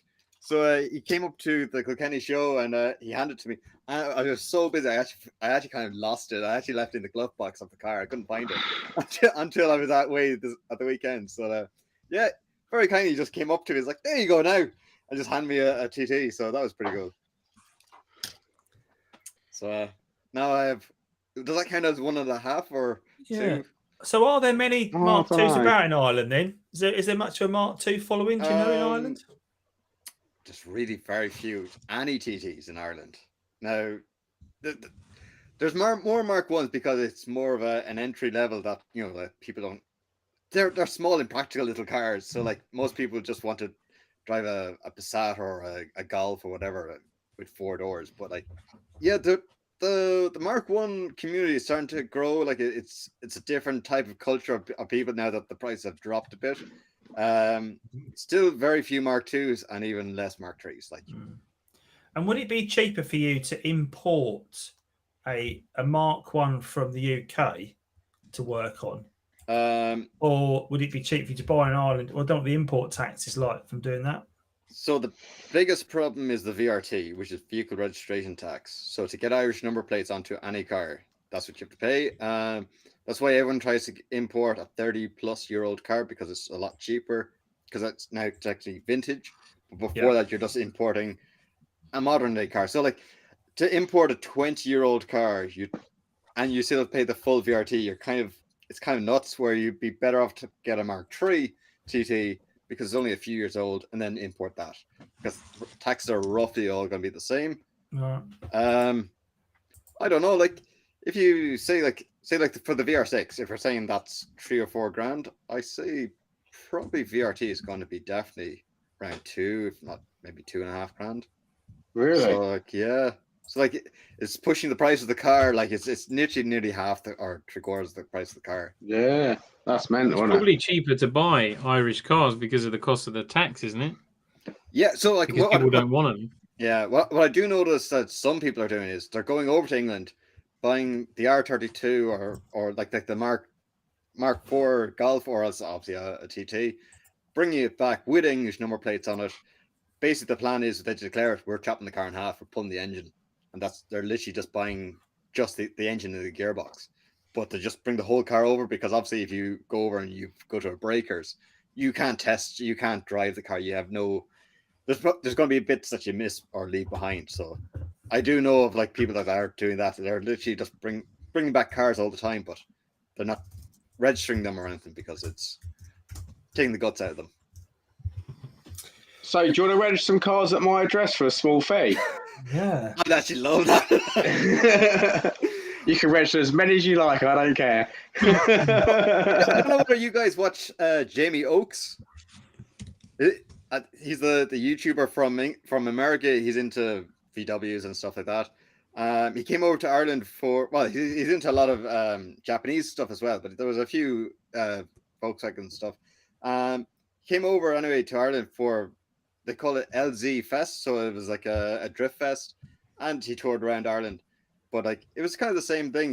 He went around looking at different cars, and he kind of commented like a lot of Ireland's doing the opposite of what America's doing. Like where America's trying to import all the Japanese stuff, we're trying to import all the LS engines, and there's that kind of whole culture as well of like, what's going to happen, later on when all these engines are running out. And it was interesting just to listen to him as well and seeing where is the car culture going.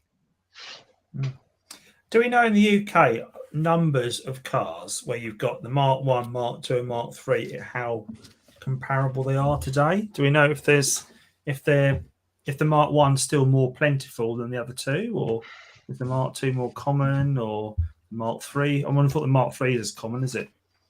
I don't know. It's quite a few Mark 3s. I think with the Mark 1, people, they are sort of getting to that sort of niche of near enough coming collectible, maybe a little bit modern classics now. So people don't tend to use them on a daily basis. So I think you don't see many of them on the road because they're in people's garages and come out for events, meets, special occasions. So like, obviously with Mark II, they're not at that age yet where people are quite happy to use them every day. Same with Mark Fraser, you'd use them every day.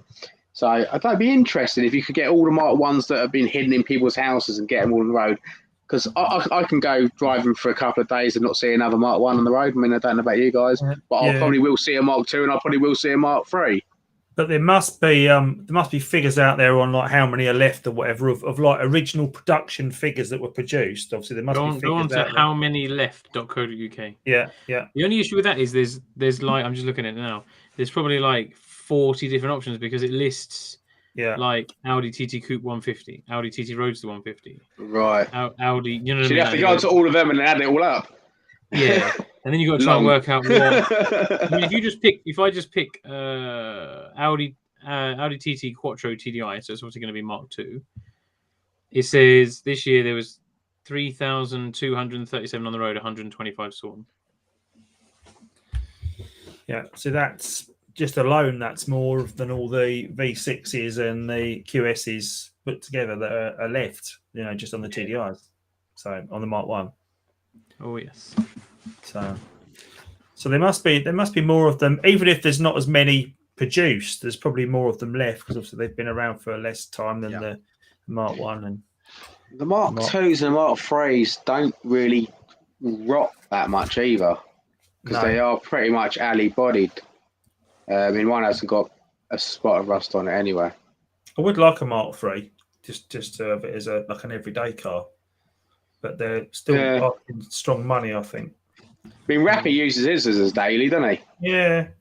I'm just trying to think that once my daughter's driving, then the Fiesta becomes non-accessible. So we'll have to, we'll have to find. That's what it is at the moment. It's just used as the rat car to go and do little jobs in. But obviously, we'll need something as more of an everyday driver.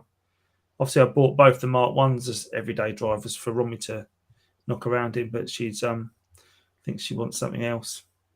Because she ends up getting parking tickets in them.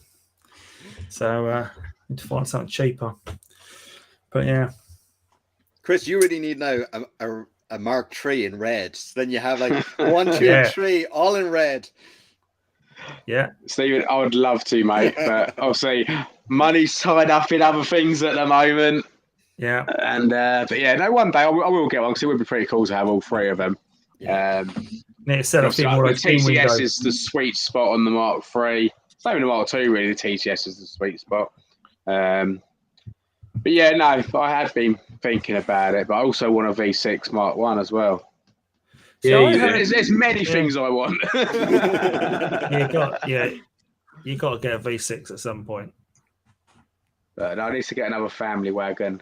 So yeah, I need to do that first, really, at the moment. Yeah. It's like a bit more practical for SJ to get about in. Yeah, well, you will do these things. I've got no sympathy for it. But yeah, it's I don't know. I don't really know what I'm going to do next. Mark 1 wise, if I want to sort of, I definitely think I need a third one. You should get a third one and tune it up, mate. Yeah, I need one that I can play with, tinker with. Get a cheapie you can tinker with. Yeah. And then if it all goes wrong, I can break it apart. Yeah. No, sorry, not if. When it goes wrong, I can. I'd love to have like a V6, like an old V6 engine, just on the worktop, so I can take it apart and see what all the bits do. Oh, what's this bit do? Where's this bit go? You know, just so it doesn't matter. You can say it's where you can strap a turbocharger to it, but yeah. That'd be nice. Yeah, that's well expensive. It's like 10 grand plus, and it's do something like that on one of them, isn't it? Bryn seems to think he can do it for about $4,000, but how good would it be for $4,000? Bits. Yeah, I don't know. It might be good for the first 10 miles. Badger 5 seems to reckon you can get 450 to 500 brake for just under 10 grand. Wow. Which ain't a bad investment, really. So do we know of any out there that are like that? Have people done it and they are on the road today? The Humble Mechanic was doing one, but I haven't really seen anything updated on his one. There's a Have you watched it, Stephen? Yeah. I did see him start to. Yeah. There's a Facebook group for, I think it's called something like V6 turbocharged group, or whatever it's called. And about 450 members to it. I'm thinking there's definitely not 450 people that have done it. So. Yeah, I think I'm in that. You're getting ideas, Dom. Yeah, well, you know me. That's how I make my videos, isn't it? Just Googling. Yeah. But there is one with 600 or 700 horsepower, isn't there? Or was it 1,000 horsepower? It was a red one, I think. Oh, actually, I've been following this guy. On Instagram recently. I can't remember. It begins with a D. He's got a Mark II, but obviously it's still got the 3.2 V6 in it. It's black, Samo or something like that, and he's turboed his one, and I think that is about 800-900 horsepower, and it wasn't officially gassed as well. It's saying stupid power like that. So I started chatting to him about it, and I was like, mate, that car's sick. You know what I mean? And the noise from having a turboed V6 is just, you know what I mean? They sound wicked. Yeah. I see. I've been told to get a Quattro Sport there, and I think that for what I want to do next, for like a tinker car, I think that would not be the car. I think the Quattro Sports are, we've seen a few actually recently, haven't we? That, I mean, Grant's got a nice one, and they're more really for.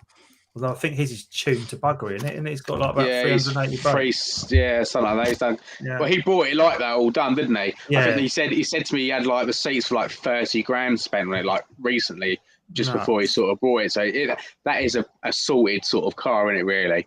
Yeah, and I think it's Paul Knight's. Did that not start off? Was that not a Quattro Sport originally? Yeah, his is a QS. Yeah. Yeah. So isn't he like a 500 brake?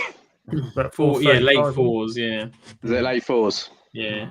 Oh, I might have been doing him some injustice in my video. I referred to him as 435 then in the video. He might. I said around 500.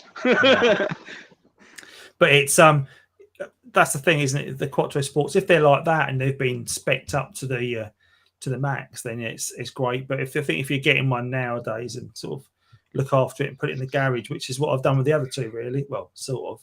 And so I think for my next project, it needs to be something cheap that I can fiddle with. So I can stick your welly cooler on it. I'll pass you one when I get offered one, yeah? Yeah. There you go. It's becoming quite a bit. It'd be quite good, Andy, watching you tune one up. Huh? It'd be good watching you tune one up. You reckon? Yeah, you're like, this is quality, and then you'll be straight out there on the other one on the roaster, right? That's getting a bigger inlet, that's getting exhaust. You know it. That's my concern. Although I know it sounds really strange, but I don't like absolutely, ragging them to the point that they're hanging on the door handles going around corners. That's scary. I get a bit scared by that.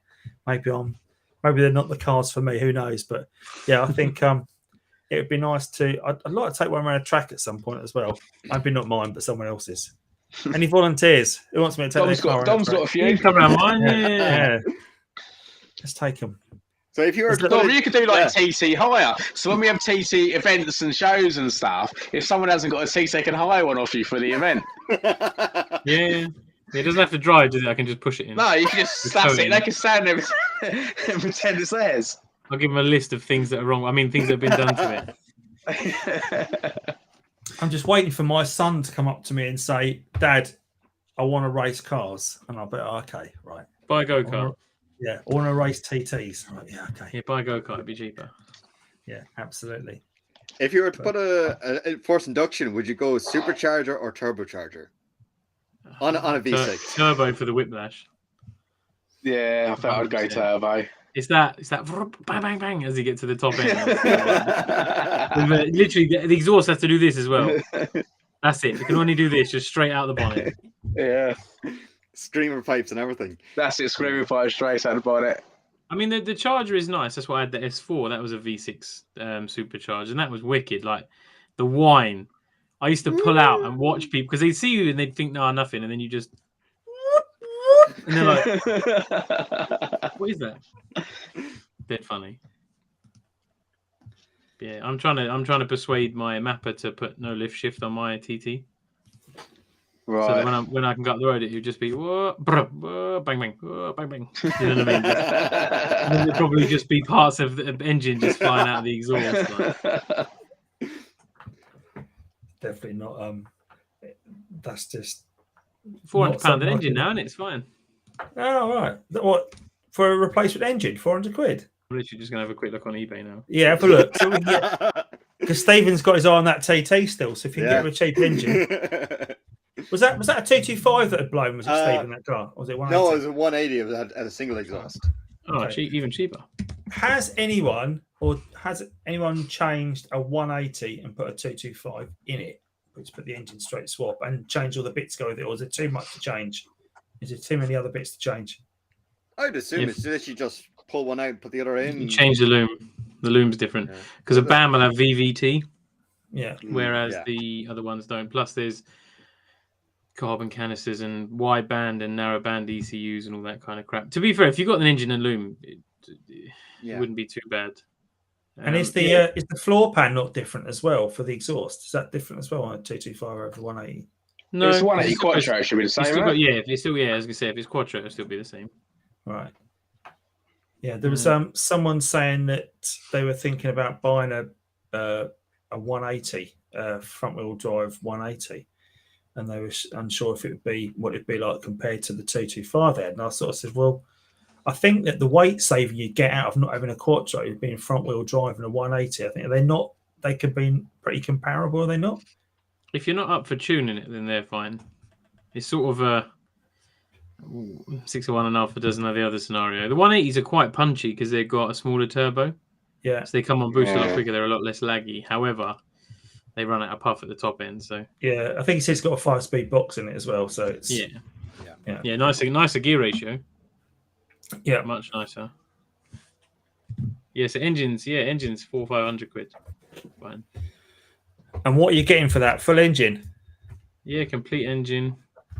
112,000 miles. So off a reputable eBay seller who has no name. Yeah.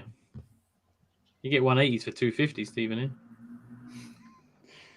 Yeah, well, like if you're spending 250, what's another one? You may as well just come and buy a car. You may as well come and buy a parts car from England. It'd be cheaper. Yeah, see, that's what I think a lot of people are doing. Jump onto Shipley, get it delivered to you. Lovely. Yeah. Or we can, if we can break the parts down small enough, we can stick it in the back of the car and drive it over. You can all bring one bit with us. A little bit each. Yeah. Like anyone thought to twin charge a TT yet? Twin charge it. As in sequential. Twin set. One after the other. I've seen a twin turbo one, but I don't know about twin charge. Well, that's bad like enough trying to look after a supercharger for the low end power and then a turbocharger for the high end power, is it? Yeah, it's full turbo just to get rid of the lag, isn't it? Yeah. But see, that's what they do on the Supras, isn't it? On the twin turbos. So good now. It doesn't seem. Has that? Probably a better question is: has anyone taken out, say, like the KO4 turbo and replaced it with a better turbo, but kept the same horsepower? You know, like as in like your turbo's about to die or it's getting old, and just take that turbo out, but put not just replace it with another KO4, but put a more modern but a better flowing or better horsepower turbo. Yeah, if you're going to go for better horsepower and stuff like that, then you're doing it for a reason that you want more power. Otherwise, you just put a standard KO4 back in, wouldn't you? I mean, I've been looking at was it the AET 380s and stuff like that on a China fold and things like that. Yeah. Yeah, they're supposed to be pretty good.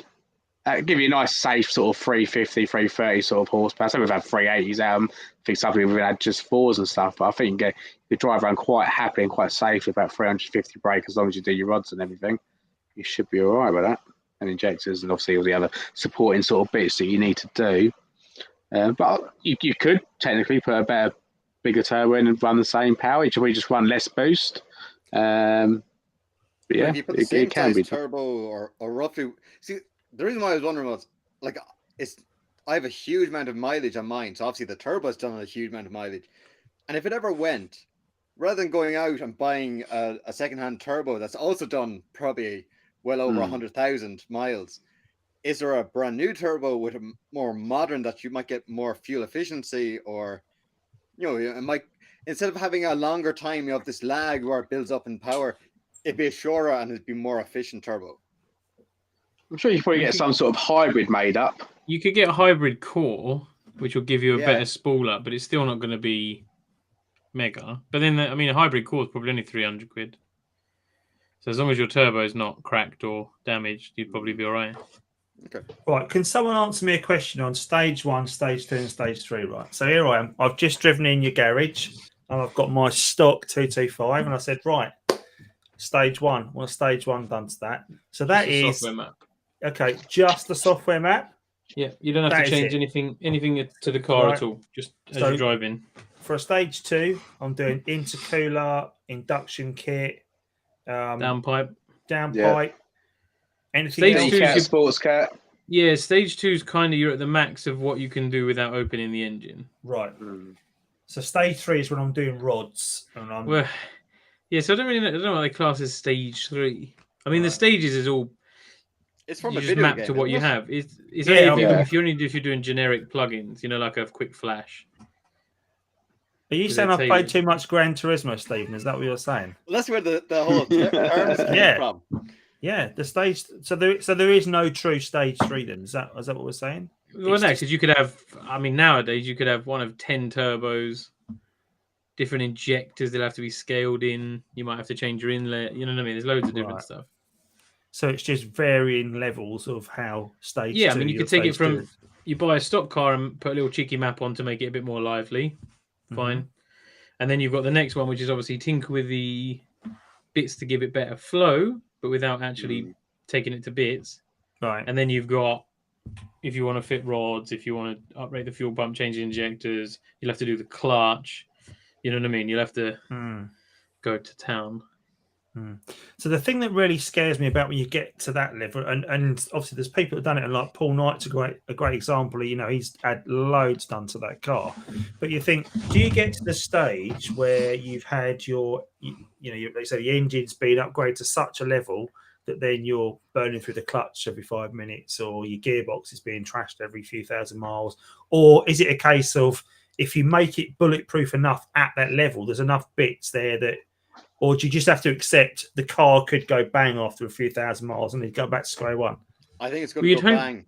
Yeah, you'd hope it was built to do what it's got to do, but... See, Andy, you have to remember, those cars are built at 225, and that's what Volkswagen or Audi said, that's what it can do.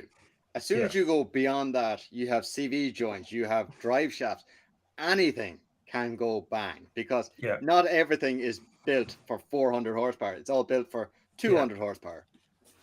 Yeah. Okay. So that's the thing. So you've almost got to go into that sort of area of cars and be expecting that things are going to be failing, and they're not built to take that. Or because that's the thing is, if you say like a Formula One car that's putting out 1,000 horsepower, whatever, that's designed to do a few hundred miles. And that's it. And then it gets completely stripped, rebuilt, and whatever it needs done.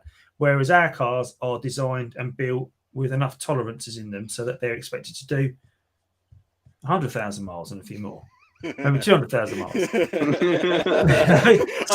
so yes. yeah. But that's the thing. You've got that tolerance in those components that they can take that. But obviously, if you then doubled your horsepower, you're churning out through your car.